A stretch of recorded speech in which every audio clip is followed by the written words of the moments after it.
हम करहल क्षेत्र के गांव में हैं और हमारे साथ हैं केंद्रीय मंत्री एसपी सिंह बघेल। एसपी सिंह बघेल बड़े सीनियर लीडर हैं, लेकिन इस समय इनका नाम सबसे ज़्यादा देश में चर्चित है क्योंकि इन्होंने अखिलेश यादव को चुनौती दी है भाजपा की ओर से।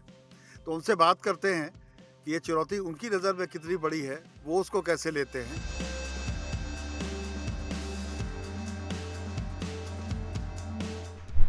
बघेल जी, जी।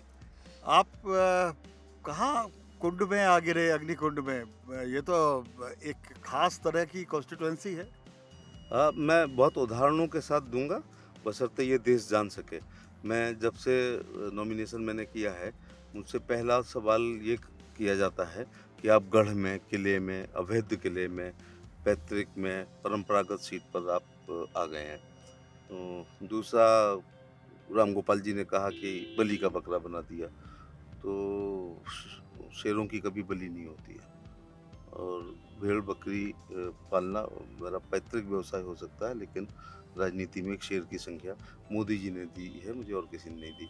नंबर 1 बात, उम, गढ़ गढ़ कोई नहीं है डेमोक्रेसी में, लोकतंत्र और जमहूरियत में। अगर कोई राजनीतिक नेता किसी विधानसभा या लोकसभा को अगर गढ़ कहता है, किला कहता है, अवैध कहता है, तो वो जमहूरियत का बहुत बड़ा और जनता का अपमान कर रहा है। अब मैं शशि जी आपको उदाहरण के साथ देना चाहूँगा, और बहुत इसमें कोई दूर के उदाहरण नहीं दूँगा। इसको ना कोट करिएगा कि इंदिरा गांधी जिसको गढ़ मानती थी 77 में वो हारी। ताज़ा उदाहरण ज़्यादा अच्छा लगेगा कि 2019 में Rahul Gandhi, right from Feroze Gandhi to Rahul Gandhi, हमेशा जीते, और इस बार वो गढ़ ढहा, किला ढहा। लेकिन मैं अब सैफी परिवार पे आता हूँ कि जैसे मुझे तो पार्टी ने कहा यहाँ लड़ना है, लेकिन सैफी परिवार अपनी टिकट, जिसको हम बी फार्म कहते हैं, उस पे स्वयं दस्तखत करते हैं, जिसको अंग्रेजी में शायद पिक एंड चूज कहते हैं। तो अखिलेश यादव जी ने पिक एंड चूज करते हुए फिरोजाबाद लोकसभा को चुना, जीतने पे इस्तीफा दिया, और उपचुनाव में डिम्पल यादव उस गढ़ को समझती हुई आई, और वो यहाँ से हार के गई। चलिए, इसको आप एक संयोग कह सकते हैं कि फ़िल्मी ग्लैमर ने हरा दिया।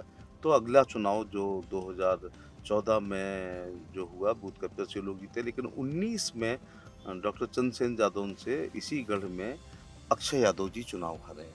तो कहने का मतलब है कि जो फिरोजाबाद गढ़ है, उसमें 2 लोगों की हार हो चुकी है। एक अक्षय यादव की और एक डिम्पल यादव जी की। मुझे डिम्पल पर बहुत तरस इसलिए आता है कि घर की महिला या तो चुनाव में ना आए, और इतने बड़े खानदान की हैं तो जीतना चाहिए, क्योंकि वो हर्ट होती हैं। आपने अपर्णा यादव को लिया, लड़ाया तो है नहीं उन्हें। अच्छा, अभी अपर्णा का मसला नहीं आ रहा है, अभी ये मसला आ रहा है कि फिर डिम्पल यादव जी कन्नौज गईं। अखिलेश ने जब 2012 में इस्तीफा दिया, तो वहाँ बाई इलेक्शन हुआ। इतनी पॉपुलर थी वो वहाँ पर कि उनके खिलाफ देश में किसी ने पर्चा नहीं भरा। हम पूरी करहल विधानसभा में एक भी निर्विरोध प्रधान नहीं हुआ है, लेकिन वो निर्विरोध एमपी हो गई।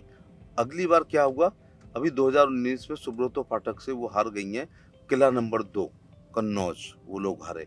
अब एक धर्मेंद्र यादव हैं, यहाँ से 350 किलोमीटर बदायूं चुनाव लड़ने जाते हैं, जीते भी हैं वो कई चुनाव वहाँ से, मैं आपकी बात लेकिन समझ गया। तीसरा गढ़ भी हारा। तो मेरा कहने का मतलब है कि करहल भाजपा का गढ़ नहीं है। अगर वो गढ़ समझते हैं तो आज मैं नहीं कह पाऊंगा, आज आप उनको गढ़ कहेंगे, लेकिन क्या आप कभी फिरोजाबाद गढ़ कहेंगे जब समाजवादी पार्टी लड़ेगी, अखिलेश परिवार लड़ेगा? क्योंकि डिम्पल और अक्षय हारे हैं, बदायूं से धर्मेंद्र यादव हारे हैं, और कन्नौज से डिम्पल हारी हैं, और फिरोजाबाद से भी डिम्पल हारी हैं। तो ये 3 गढ़ जब ध्वस्त हो गए, तो चौथा क्यों नहीं होगा? चलिए, उम्मीद पे दुनिया कायम है और आप संघर्ष कर रहे हैं, लेकिन आपका मुख्य मुद्दा क्या होगा लड़ने का? क्योंकि उनका एक ग्लैमर है यहाँ पर और उनकी एक विरासत भी है, रिश्ते भी हैं उनके। मैंने बताया ना कि पहले रानी की पेट से राजा पैदा होता था। बाबा साहब ने उनकी भी नसबंदी कर दी, और अब बैलेट बॉक्स से पैदा होगा। तो ईवीएम मशीन तय करेगी, नौकर को तय करती है, कोई अपनी जैसी शकल अकल, कपड़े लत्ते, दुख दर्द वाले को तय करती है, या सोने की चम्मच मुंह में लेके पैदा होने वालों को, जिनने गरीबी नहीं देखी है, सुनी हुई होगी। तो वो जनता के हाथ में है। जो लोग लाखों कह देते हैं, अपने आप से तय कर लेते हैं अपनी जीत, ये भी बहुत बड़ा अपमान है, क्योंकि इट इज़ टू अर्ली, जनता तय करेगी। मुद्दे एक्चुअली क्या मुद्दा होता है, जैसे हम ये मदन गाँव से गुजर रहे हैं, इसका अपना एक अलग मुद्दा है। अभी ओछा में अलग मुद्दा होगा, करहल के अलग मुद्दे हैं, लेकिन सड़क, स्कूल, बिजली, पानी, नाली, खरंजा, ये होते हैं मुद्दे। विधवा पेंशन, विकलांग पेंशन, वृद्धावस्था पेंशन, आयुष्मान का कार्ड, खाद्यान्न। लेकिन मुख्य मुद्दा जो करहल का है, वो ये है, हमें आतंक से मुक्ति दिलाओ, हमें अत्याचार से मुक्ति दिलाओ, हमें शोषण से मुक्ति दिलाओ। पर हमारे प्लॉटों पे कब्जा हुआ इस है, समय हमारी लड़कियाँ 5 साल से आपकी सरकार है, भयमुक्त सरकार का दावा है, law and order Yogi ji अपना यूएसपी बताते हैं, उसके बाद भी आतंक है? नहीं, उनका कहने का मतलब है अब जो आएँगे, अगर जीत गए और अगर सरकार बन गई, तो 32 दाँतों के बीच में मैनपुरी ज़िले में तमाम जातियाँ रहती हैं, एटा में, इटावा में, औरैया में। मेरा कहने का मतलब है योगी जी का काल तो स्वर्ण युग है लॉ एंड ऑर्डर का मामले में, जैसे गुप्त काल भारत का स्वर्ण युग था।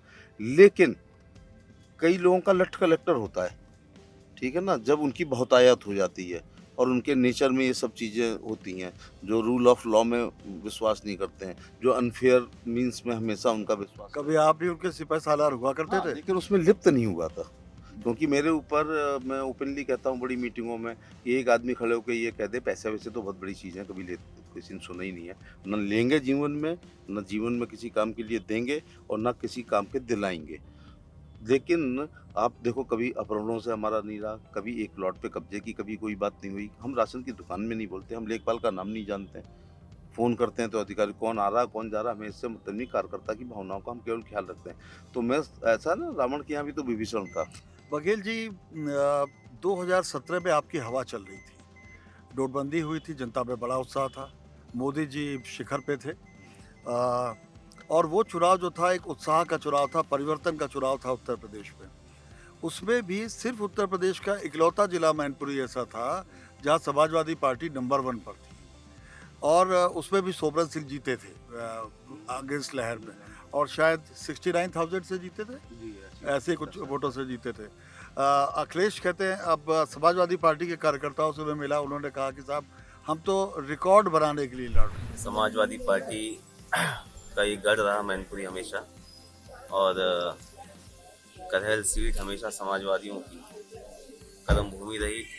यहाँ से माननीय नेताजी के गुरु स्वर्गीय नत्थू सिंह जी लगातार विधायक रहे, उसके बाद आदरणीय बाबूराम मासाब जी विधायक रहे, मंत्री रहे, सोबरन सिंह जी लगातार 4 बार से जीत रहे हैं और बहुत अच्छा रिस्पॉन्स यहाँ की जनता में है और लोगों ने बड़े उत्साह के साथ इस फैसले को स्वीकार किया है। हमारे माननीय विधायक सोबरन सिंह जी को जब ये मालूम पड़ा कि विधानसभा लड़ने की इच्छा राष्ट्रीय अध्यक्ष जी की है, तो स्वयं चल के गए, उन्होंने वहाँ जाकर अनुरोध किया, उस अनुरोध को स्वीकार किया और मैं समझता हूँ पूरे प्रदेश की सबसे बड़ी जीत इस समय विधानसभा से होने जा रही है।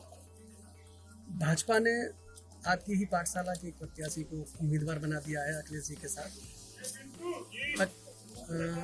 एसपी सिंह की चुनौती को आप किस रूप में लेते हैं? देखिए, बाहरी प्रत्याशी हैं, पहले 3 बार लोकसभा चुनाव हार चुके हैं और जब कोई प्रत्याशी नहीं मिला तो उनको जो है ज़बरदस्ती धकेल के यहाँ भेजा गया है। लोगों से कहीं उनका जुड़ाव, कोई लगाव नहीं, और हो सकता है उनकी जमानत भी जब्त कराने का काम करहल के लोग करते हैं। एसपी सिंह पहले भी चुनौती देते रहे हैं आपको?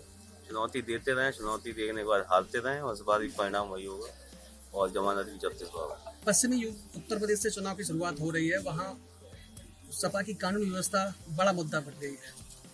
देखिए, पश्चिमी उत्तर प्रदेश में जहाँ भाजपा लगातार कम्युनल बयान देकर पोलराइज करने का प्रयास कर रही है, 14 और 17 के चुनाव में वो सफल हुए, लेकिन इस बार किसानों का मुद्दा इन सब मुद्दों पर भारी, जो गन्ना किसानों की पीड़ा है वो भाजपा के जिन्ना, हिंदू, मुसलमान, कब्रिस्तान, शमशान सब पे भारी पड़ गई और लोगों ने कहा है कि जो किसान के हित की बात करेगा हमारा वोट इसी को जाएगा। और जिस तरह आरएलडी और सपा का गठबंधन, उसकी रैलियों में लोग आ रहे हैं, लोगों का जो रिस्पॉन्स है वो कहीं ना कहीं बीजेपी के पसीने छुटा रहा है। सपा के अखिलेश जी यहाँ से चुनाव लड़ रहे हैं, आसपास के जनपदों में किस तरह का प्रभाव मानते हैं?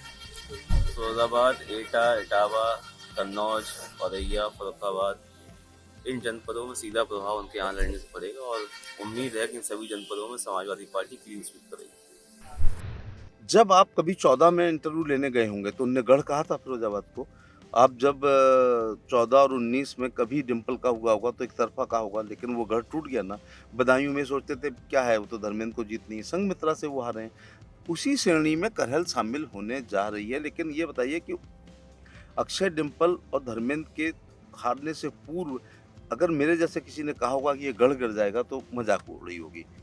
आज भी मजाक उड़ा रहे होंगे करहल के नाम पे। लेकिन क्या है कि दबे कुचले, शोषित, पीड़ित, वंचित, जिनके खेतों पे कब्जा हुआ, प्लॉटों पे कब्जा हुआ, इकरारनामा कराया, बैनामा में कन्वर्ट हो गया, ये सारे लोग इकट्ठा कर रहे हैं। क्योंकि इस बार क्या हुआ है, अब अपने मुँह से मैं क्या कहूँ, कि 2:10 पे नॉमिनेशन हुआ और मैनपुरी गर्म हो गई। आपको चुना क्यों उन्होंने आखिर आपके आला कमान ने? या आप तो- आप एमपी हैं, आगरा से अच्छे जीते आप, वजीर हैं केंद्र सरकार में, फिर क्यों चुना आपको? या तो यूं चुना होगा कि कई बार लोग लड़ते हैं, बैठ जाते हैं, ऐसा भी हुआ है। तो ये उनके दिमाग में ये बात आई होगी कि मैं अखिलेश से लड़ा था और पिटने के बाद, लुटने के बाद, मुकदमे के बाद, जेल के बाद सरेंडर नहीं किया। डिम्पल से लड़ा, मैं सरेंडर नहीं किया। अक्षय की पूरी सरकार उस समय मैं सरेंडर नहीं किया। तो फिर मार मार के भी ये शामिल कर लेते हैं।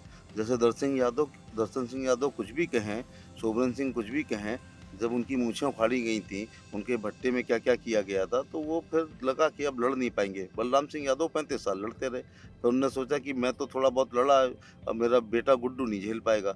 और इसी मैनपुरी लोकसभा से मेरे ही साथ वो समाजवादी पार्टी से एमपी हुए थे और 8,000 से जीते थे। और बता दूं, भारतीय जनता पार्टी का तत्कालीन अशोक यादव ने इतनी बड़ी टक्कर मारी थी, केवल जसराना से उनकी जीत हुई थी। और मुलायम सिंह, बलराम सिंह जब एक हो जाए तो यहाँ पर कुछ था ही नहीं। मुलायम सिंह जी का क्या दुर्भाग्य है या क्या है कि अशोक यादव को भी उन्होंने बनाया? आपकी भी राजनीतिक शिक्षा दीक्षा करने में उनका योगदान रहा।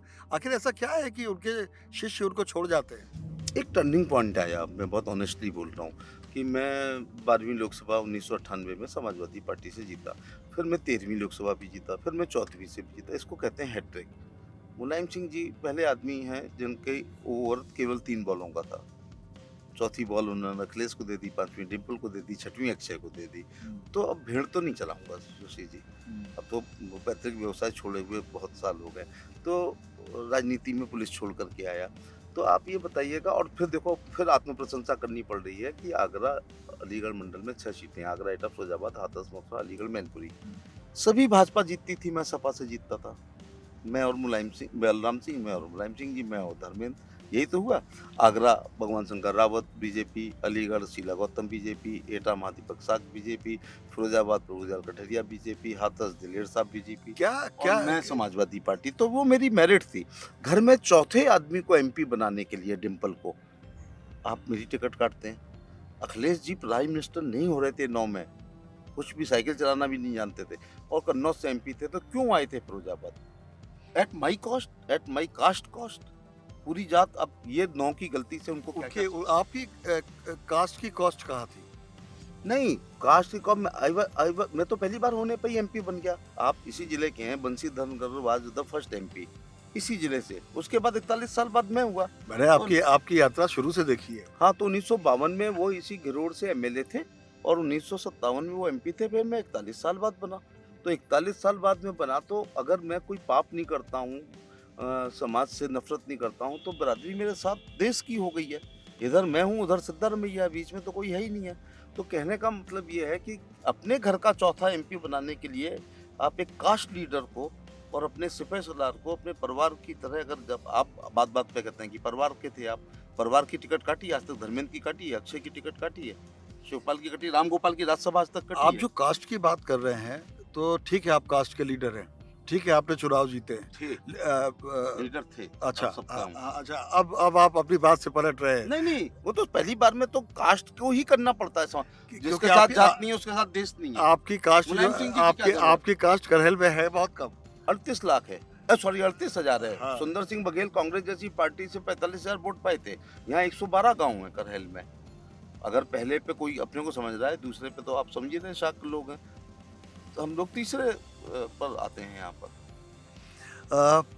एक मेरे दिमाग में एक सवाल ये कौंध रहा है कि आखिर ऐसा क्या है कि आपको की पार्टी आपकी सीट बदलवा देती है? आगरा से लड़ा दिया पहले, उसके बाद अब आपको करहल भेज दिया।